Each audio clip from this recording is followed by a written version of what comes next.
What's going on, everybody? This is dkdynamite, and tonight we're going to be talking about some new event updates, how to complete all Cryptid Bootcamp challenges, plus even more. Definitely stay tuned. But before we jump into that, be sure to hit that subscribe button down below, drop a like, and also as a reminder, we got plenty of brand new content going up over on dkdynamite.com for those out there that want additional coverage of multiplayer, Warzone, and zombies, plus plenty of tweets every single hour on Detonated's Twitter. Now, I didn't expect to be making this video tonight, but I'm happy that I am, so be sure to refer to timestamps down below if you guys do need those. But I saw some questions asking if there was a Valentine's Day event happening this year for Modern Warfare 3. We've seen Valentine's Day events happen every now and again throughout some previous Call of Duty entries. I mean, Vanguard even had one that was exclusive to Champions Hill. Doesn't look like we're getting one this time around for Modern Warfare 3, unfortunately, but a new bundle did get added to the store today for those out there that are interested, featuring the Cupid tracers on 2 blueprints there, as you can see. One is for the crossbow. We also have an Enigma skin, and then some other Valentine's themed cosmetics. So I guess you could say this is the closest we are going to get to a Valentine's themed event, but nonetheless, Season 2 is adding in a number of different challenge events, some of which are XP focused, and some that actually contain real challenges in MP, Warzone, and Zombies. So still a lot to look forward to in regards to in-game challenge events, camo unlocks, blueprints, the works, as we're going to cover here in this video.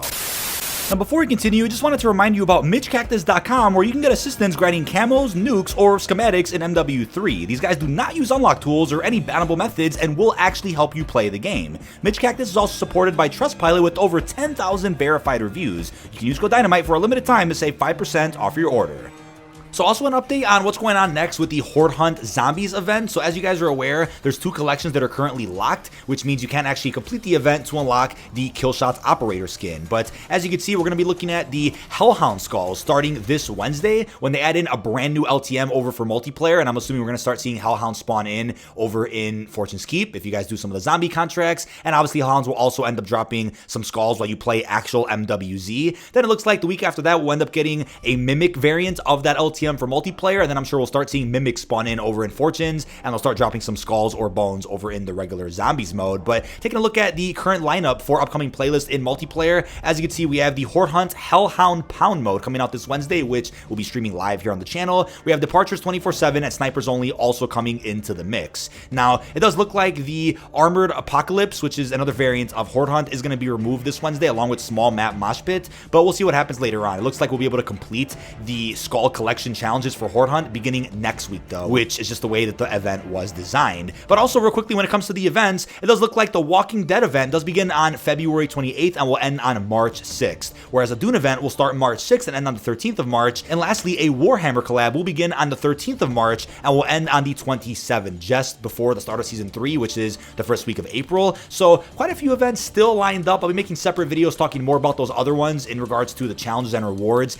tied to those events. We'll be talking more about that later on, but still a lot to look forward to when it comes to the challenge event, which is going live this Wednesday, known as Cryptid Bootcamp. So it looks like as of right now, this upcoming event called Cryptid Bootcamp is in celebration of the various bundles that have come out in Modern Warfare 3 themed around a cryptid collection. It isn't an XP focused event though. There are actual challenges you can do in multiplayer and zombies. For whatever reason, Warzone isn't supported this time around for this event, unless things do change. But as of right now, this is the leaked information that popped up over on Twitter by the usual data miners. They've gone ahead and force loaded the event into their game, and I posted all the challenges for both game modes that are in support. Let's start off with multiplayer, right? So as you can see, get 20 operator kills with throwing knives to get yourselves a decal. So as of right now, there still is a small map playlist to go ahead and jump into, but the event won't go live until Wednesday when that playlist gets removed. However, I'm sure they'll end up keeping in Stash House unless something does change, and I'm sure you'll also find lots of close quarters engagements while playing the new Horde Hunt LTM for multiplayer. Shouldn't be a big deal unless you guys out there just go into quick play and somehow find rush, shipment, or meat,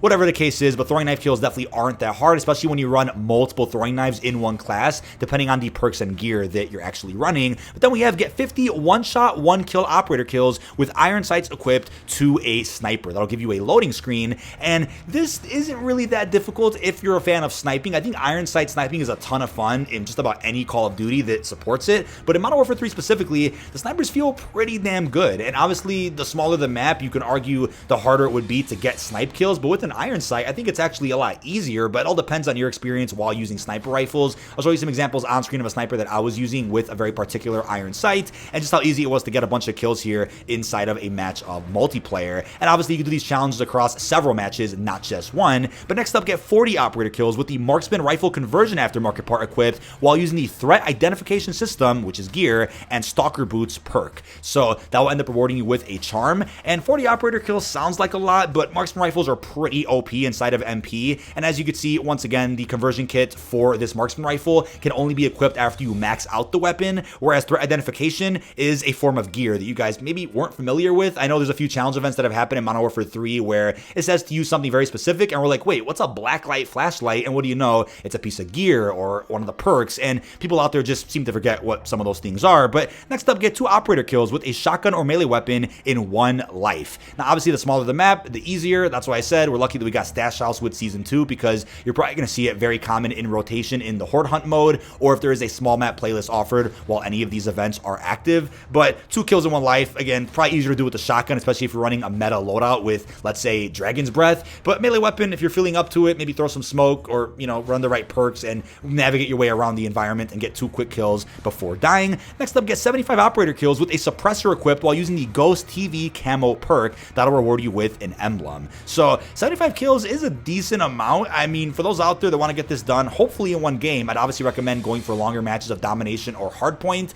And you can argue if it's a medium-sized map or if you're playing 10v10, you'll probably be able to get these kills done in a single game, depending on how many people are playing OBJ. I mean, people out there tend to go to ground war or even the war mode for experiences that could allow you to get up to 100 kills in a single match if maybe you weren't lucky enough to go ahead and do that in domination or hardpoint. But yeah, obviously the Ghost TV camo perk, easy to find as you can see here in my gameplay. And you can obviously use a suppressor on maybe one of the new meta weapons of Season 2, which we also covered on detonated.com. Coming towards the end, destroy 20 enemy equipment or kill streaks with a Stormender weapon. That's, of course, a new launcher that released in Season 1's Battle Pass. It's actually a ton of fun to use. It's fairly effective, not really against other people, but certainly against kill streaks or equipment. This will reward you with a decal. And to be honest with you, I know it can be difficult when looking for certain pieces of equipment in your environment. You could obviously run, I think it's the Engineer Vest and other perks that can help you spot equipment and get notifications when you're nearby. I know you can do that, but you're always going to be seeing UAVs called in. You're always going to be seeing certain kill streaks called in. If you're especially playing a game mode that's OBJ focused, you're going to usually see a VTOL or a Helo, something like that. So with that in mind, it should be no issue destroying at least 20 pieces of something while using the Stormender, whether it's, again, a streak or a piece of equipment.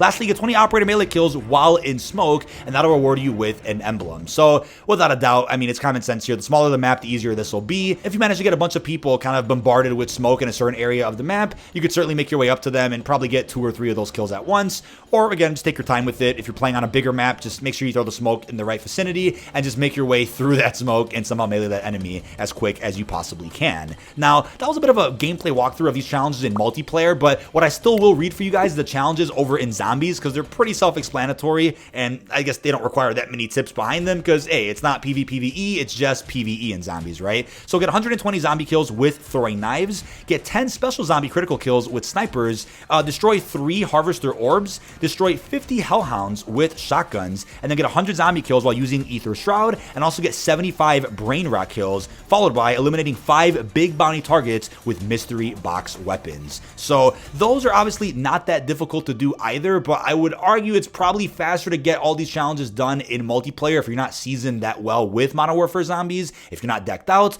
or if you guys out there don't feel like having to extract in case you have to go into a different game to continue some challenges. You're probably better off running these in quick, fast-paced matches of multiplayer anyway. But hey, I'm glad that Zombies is supported this time around for those out there that want to go ahead and just do these without worrying about other real players in their match. It's excellent. But the reward you'll get by doing one set of these challenges, whether it's all in multiplayer, whether it's all in zombies, will indeed be the cryptid themed blueprint. Now, I'm sure there's going to be footage popping up of this being inspected, in which I'll pin a comment down below, or I'll put it on screen if that pops up while I'm editing this video. Regardless though, as a big reminder, the event does drop this upcoming Wednesday, in which I'll be doing it live on stream, doing open lobbies, helping you guys get stuff done, and then we'll go ahead and check out anything else that does inevitably drop. But that is about it. This has been dkdynamite. Leave your thoughts down below in the comment section. Again, if there's any changes with how these challenges work, what the rewards are, because we've seen some mishaps before, like with the boys events in Season 1 where things just didn't release correctly. If anything does happen, I'll pin a comment down below and we'll absolutely update the article over on detonated.com. With that being said, leave all your thoughts down below. Really hope you've enjoyed, and peace out, everybody.